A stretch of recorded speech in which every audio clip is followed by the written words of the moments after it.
نے فرمایا یہ تھا کہ پھر تو ساری دنیا میں ایسے دریاؤں کی طرح پھیل جاتا، لیکن اب نیچے بند کیا ہوا ہے، اللہ تعالیٰ نے اس کو بند کیا۔ تو اس وقت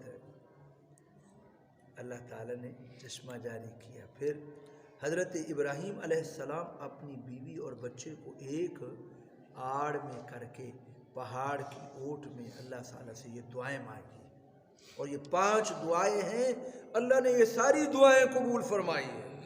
جو مجاہدہ کرتے ہیں پھر اللہ تعالیٰ ان کی دعائیں بھی قبول کرتے ہیں۔ حضرت ابراہیم علیہ السلام نے پہلی دعا فرمائی، رب اجعل هذا البلد آمنا، اللہ اس شہر کو امن والا بنا دے۔ ادھر سورہ بقرہ میں ہے رب اجعل هذا بلد، هذا البلد نہیں، هذا بلد، اور یہاں هذا البلد۔ علماء نے فرمایا اس وقت شہر نہیں بنا تھا، اس وقت دعا فرمائی تھی جب شہر نہیں بنا تھا، اور یہ دعا اس وقت فرمائی ہے جب شہر گویا آبادی ہو گئی، لیکن امن کی دعا فرمائی ہے۔ اللہ تعالی نے کیسا امن عطا فرمایا ہے، اولم یروا انا جعلنا حرما آمنا، اللہ تعالیٰ نے امن والا بنا دیا ہے، اور اس کے اندر باپ کا قاتل کیوں نہ داخل ہو جائے اس کو بھی نہیں چھیڑتے تھے، اس کے اندر کسی انسان کا خون نہیں گرایا جاتا، ظلم نہیں کیا جاتا، اور شکار نہیں کیا جاتا، اس کے کانٹے اور گھاس کو بھی کوئی نہیں کاٹ سکتا۔ پہلی دعا اللہ تعالیٰ نے قبول فرمائی، حرم کو امن والا بنا دیا۔ دوسری دعا فرمائی وجنبنی وبنی ان نعبد الاصنام، اللہ مجھے بھی ہماری اولاد کو بھی بت پرستی سے بچا دینا۔ لیکن اس پر اشکال یہ ہے کہ اللہ کے نبی تو معصوم ہوتے ہیں، پھر یہ دعا کیوں فرمائی ہے؟ اس کا جواب یہ ہے کہ اللہ تعالیٰ ہی ان کو معصوم رکھتے ہیں، اس لیے یہ اپنے لیے دعا گویا کہ ثابت قدمی کی ہے کہ اللہ جیسے تو نے بچایا ہوا ہے ہمیشہ دائمی بچائے رکھنا۔ اور اپنی اولاد صلبی کے بارے میں فرمایا بت پرستی سے بچاؤ، ورنہ سوال یہ ہے کہ ان کی اولاد، یہ اہل مکہ بھی تو ان کی اولاد سے تھے، بت پرستی میں مبتلا ہو گئے، دعا کیسے قبول ہوئی؟ تو اس کا جواب یہ ہے کہ اس سے مراد ان کی صلبی اولاد ہے، جو اولاد اپنی تھی، ان میں بت پرستی نہیں تھی، بعد میں بت پرستی شروع ہوئی۔ رب انہن اغرن کثیرا من الناس، اللہ ان بتوں نے بہت سے لوگوں کو بھٹکا دیا ان کی عبادت کر کے، جو میرا اتباع کرے گا وہ میرا ہے، ومن عصانی فانک غفور رحیم، جو میری نافرمانی کرے گا تو بہت بخشنے والا بہت مہربان ہے۔ یہ اس وقت ہے جب ان کو پتہ نہیں تھا کہ لا یغفر الشرک، کہ اللہ شرک کو نہیں بخشتا۔ یہ فرمایا نا کہ جو نافرمانی کرے گا شرک کرے گا تو بخش دے گا تیری مہربانی، لیکن ان کو یہ پتہ نہیں تھا کہ شرک کی بخشش نہیں ہے۔ یہ 2 دعائیں ہو گئی۔ تیسری دعا ربنا انی اسکنت من ذریتی، اللہ میں نے اپنی بعد اولاد کو اسماعیل علیہ السلام کو ہاجرہ کے ساتھ ایک وادی غیر ذی زرع میں، جہاں کھیتی بھی نہیں ہے، جنگل بیابان ہے، جہاں کوئی کھانے پینے کی چیز بھی نہیں ہے، کوئی انسان تو انسان، یہاں چرند و پرند بھی نہیں ہے، عند بیتک المحرم، تیرے گھر معزز کے پاس ٹھہرا دیا ہے۔ لیکن سوال یہ ہے کہ بیتک المحرم کہا، یعنی گھر تو وہاں بنا ہوا نہیں تھا، تو یہ کیسے کہہ دیا کہ بیتک المحرم ٹھہرایا ہے؟ اس کا جواب یہ ہے کہ بیتبار ما کانا کے، یعنی پہلے حضرت نوح علیہ السلام کے طوفان سے پہلے وہاں گھر بنا ہوا تھا، سب سے پہلا گھر فرشتوں نے بنایا، پھر آدم علیہ السلام نے، پھر حضرت شیس علیہ السلام نے بنایا، تو یہ گھر تو پہلے سے بنا ہوا تھا، لیکن طوفان نوح میں اس کے نشانات ختم ہو گئے تھے۔ تو الذی کان قبل طوفان، اس لیے اس کا جواب دے رہے ہیں بیتبار ما کانا کے کہا ہے، یا بعد نے یہ بھی کہا بیتبار ما یکونو کے بھی ہو سکتا ہے کہ اللہ تعالیٰ نے فرمایا تھا کہ یہاں گھر بنانا ہے میرا۔ ربنا لیقیموا الصلاۃ، اے پروردگار میں نے اس کو یہاں اس لیے ٹھہرایا ہے اللہ ان کو نمازی بنا، سبحان اللہ۔ ربنا لیقیموا الصلاۃ، تیسری دعا فرمائی اپنی اولاد کے لیے، سب سے بڑی دعا یہ ہے کہ ان کو نیکی کی طرف، اے اللہ ان کو نمازی بنا، نمازی بنا۔ فجعل افئدۃ من الناس تہوی الیہم، اور چوتھی دعا فرمائی اللہ لوگوں کے دلوں کو ان کی طرف مائل کر دے، تہوی الیہم تمیل و تحن، ان کی طرف مائل ہو جائیں، شوق رکھیں۔ ابن عباس فرماتے ہیں حضرت ابراہیم علیہ السلام نے فجعل افئدۃ من الناس کہا، من تبعیدیہ ہے، اگر یوں کہہ دیتے فجعل افئدۃ الناس، ساری دنیا کے کافر بھی وہاں، روس فارس والے بھی سارے، کیسر و کسرا والے بھی سارے لوگ وہاں چلے جاتے، لیکن اب مشرک نہیں جا سکتے، جو محبت والے ہیں وہ جائیں گے۔ افئدۃ الناس نہیں کہا، افئدۃ من الناس کہا۔ بعض لوگوں کے دل جو ایمان والے ہیں وہ تڑپ رہے ہیں، بعض بیچارے نہیں جا سکتے، لیکن دل میں تمنا ہے کہ اللہ کا گھر دیکھ لیں۔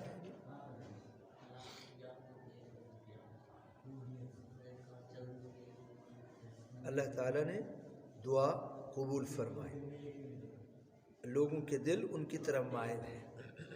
اور پانچویں دعا فرمائی وارزقہم من الثمرات، اللہ پھلوں کی روزی عطا فرماتا کہ شکر ادا کریں وہاں مکہ۔ اور پانچویں دعا فرمائی وارزقہم من الثمرات، اللہ پھلوں کی روزی عطا فرماتا کہ شکر ادا کریں۔ وہاں مکہ مکرمہ میں کوئی پھل نہیں ہوتے، لیکن اللہ تعالیٰ کی قدرت یجبا الیہ ثمرات کل شیء، یہ ہر طرف کے پھل وہاں پہلے پہنچتے ہیں۔ اور اللہ تعالیٰ نے طائف کا علاقہ جو مکہ مکرمہ کے بالکل قریب ہے، 30-35 کلومیٹر کے فاصلے پر، اللہ تعالیٰ نے شام کی زمین تھی حوران، وہاں سارے باغات ہی تھے، وہ سارا جو ہے قطعہ اٹھا کر جبریل کے ذریعے سے اس میں چشمے بھی، درخت بھی، اور سب بہترین چیزیں وہاں اللہ تعالیٰ نے ساری کی ساری وہ بیت اللہ کی ارد گرد بستی کو، پوری بستی کو طواف کرا کے جبریل لے کر پھر طائف کے اندر رکھ دیا۔ اب وہاں ہر قسم کے پھل موجود ہیں طائف کے اندر، تو طائف کا معنی ہی طواف کرنے والا، طائف جگہ۔ اور ویسے بھی ساری، اب علماء نے فرمایا ہے صرف یہاں پھل ہی نہیں، پوری دنیا کی مصنوعات وہاں پہنچ رہی ہیں۔ اللہ نے پھلوں کی روزی عطا فرماتا کہ شکر ادا کریں۔ وقد فعل بنقل الطائف الیہ ربنا انک تعلم ما نخفی وما نعلن، پروردگار تو جانتا ہے جو ہم مخفی کرتے ہیں اور جو ہم ظاہر کرتے ہیں، اور اللہ پر تو کوئی چیز مخفی نہیں ہے، زمین کے اندر نہ ہی آسمان کے اندر۔ یہ کلمہ کہتے ہیں ما یخفی علی اللہ من شیء فی الارض ولا فی السماء، یہ جملہ جو ہے ہو سکتا ہے اللہ کی کلام سے، ہو سکتا ہے ابراہیم علیہ السلام کی کلام سے ہو۔ الحمدللہ الذی، پھر اللہ کا شکر ادا کریں، تمام تعریفیں اللہ کے لیے جس نے میرے لیے عطا فرما دیا بڑھاپے کے باوجود اسماعیل، بڑھاپے کے اوپر دے دیا، وولد ولہ 99 سنہ، ان کے بچہ پیدا ہوا اسماعیل جبکہ 99 سال عمر تھی، اور اسحاق بیٹا دے دیا، وَلَهُ 112 سنہ، 112 سال عمر تھی۔ ان ربی لسمیع الدعاء، بے شک میرا رب بہت دعاؤں کو سننے والا ہے۔ اور پھر چھٹی دعا فرمائی رب اجعلنی مقیم الصلاۃ ومن ذریتی، اے پروردگار مجھے نمازی بنا، مجھے بھی نماز قائم کرنے والا بنا، میری اولاد کو بھی نماز قائم کرنے والا بنا۔ من لے کر آیا من ذریتی، کیونکہ اللہ نے بتا دیا تھا کہ بعض کافر بھی ہوں گے، جو ایمان والے ہیں ان کو نمازی بنا۔ ربنا وتقبل دعا، اے پروردگار ہماری دعا قبول فرما۔ آخری دعا فرمائی ہے ربنا اغفر لی، ساتویں دعا ربنا اغفر لی ولوالدی، اللہ میری بھی بخشش فرما، میرے والدین کی بھی بخشش فرما۔ لیکن سوال یہ ہے کہ ان کے والدین تو مسلمان نہیں تھے، پھر ان کے لیے کیسے دعا فرمائے؟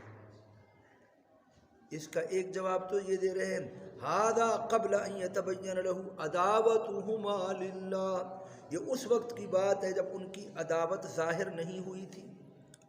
ھذا قبل ان یتبین لہ عداوتہما للہ، یہ پہلے کی دعا ہے، جیسے اللہ تعالیٰ نے سورہ میں فرمایا سورہ براءت میں وما كان استغفار ابراہیم لأبیہ الا عن موعدۃ وعدها ایاہ فلما تبین له انه عدو للہ تبرأ منہ. پہلے جب ان کو ان کا کفر واضح نہیں ہوا تھا پہلے دعا فرمائی تھی، جب واضح ہو گیا تو اس سے بری ہو گئی. اور بعد میں یہ بھی جواب دیا ہے کہ ان کی والدہ جو ہے وہ چونکہ مسلمان ہو چکی تھی. قال بعضهم كان امه مؤمنہ وذلك خص اباہ بذکرہ فلما تبین له انه عدو للہ. اس لیے جنس کے اعتبار سے پھر اس میں والدہ داخل ہو جائے گی. اور تیسرا جواب یہ بھی ہے کہ یہ اس وقت دعا فرمائی جب اللہ تعالیٰ نے روکا نہیں تھا مشرکین کی دعا کرنے سے، کیونکہ پہلے حضور بھی آپ کے صحابہ کرام بھی دعائیں کیا کرتے تھے. مشرکین ابراہیم علیہ السلام نے بھی اس وقت دعا فرمائی واغفر لأبی انہ کان من الضالین.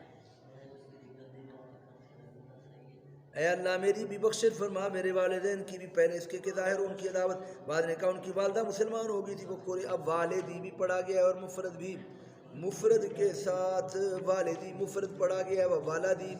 وَلِلْمُؤْمِنِينَ يَوْمَ يَقُومُ الْحِسَابِ. اور اللہ ایمان والوں کی بخشش فرما جس دن حساب قائم ہو، یعنی قیامت تک جو ایمان والے ہیں اللہ ان کی بخشش فرما دے.